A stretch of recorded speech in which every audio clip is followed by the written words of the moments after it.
જૂના જમાનામાં તો પિતૃ માટે ભાગવત કરે, પછી છેલ્લે દિવસે પિતૃ ધૂણાવે. ધૂણાવતા ઘણા તો યજ્ઞ કરે ને ધૂણાવે. બોલો,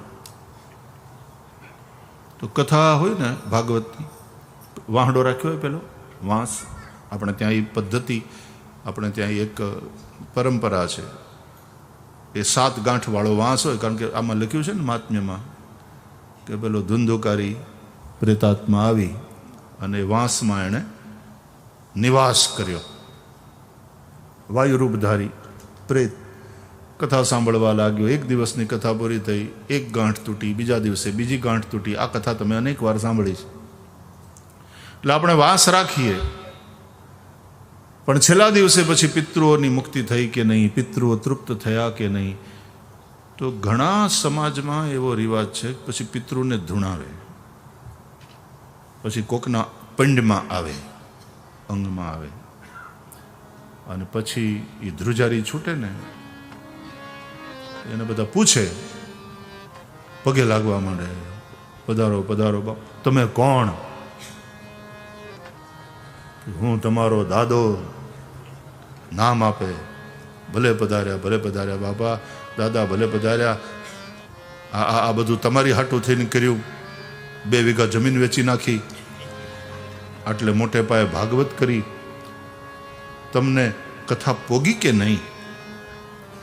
પછી ઘણા કહે પોગી પોગી બાપ પોગી, બહુ તૃપ્તિ બહુ તૃપ્તિ. તો કે તો બાપા આશીર્વાદ આપો, તમારી વાડી લીલી રહે, હવે આનંદ કરીએ.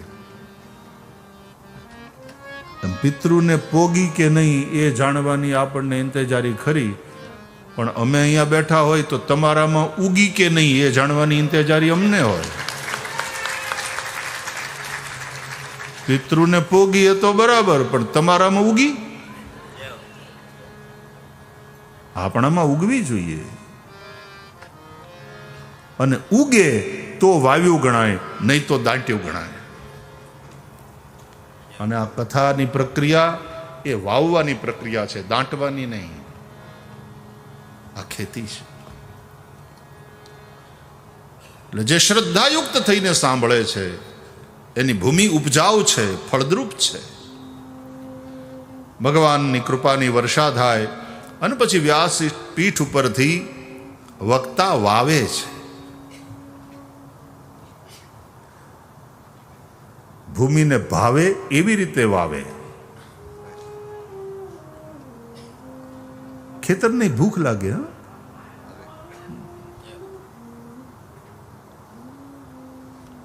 પણ વાવ્યું તો ગણાય જો ઉગે. કથા સાંભળ્યા પછી કોઈક પ્રકારનું સારું પરિવર્તન આપણા જીવનમાં આવે. ઈર્ષા ઓછી થાય, અદેખાય ઓછી થાય. અદેખાય કેવો સરસ શબ્દ છે.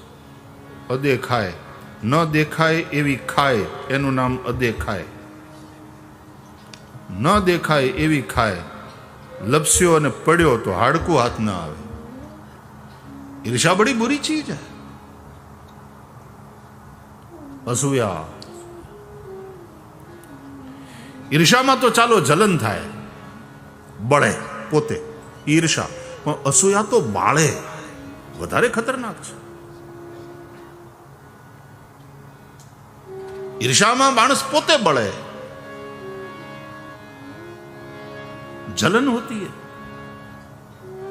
લોરી વાળા છે ને બધા, ટ્રક વાળા, એ માલની હેરાફેરી કરતા હોય, પણ પાછળ ટ્રકની પાછળ એવા એવા સૂત્રો લખ્યા હોય, ક્યારેક તો આપણને એમ થાય કે વાહ વાહ ઋષિઓ. લખ્યું હોય જલો લેકિન દિए की तरह, जलना है तो जलो लेकिन दीपक की भांति.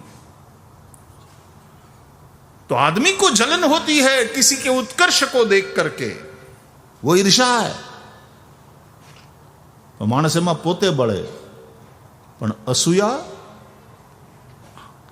મૂકું નહીં, તારા ઘરને બાળી નાખો. આ અસૂયા વધારે ખતરનાક છે. અત્રિના પત્ની અનસૂયા છે. અત્રિ ઋષિના પત્ની અનસૂયા.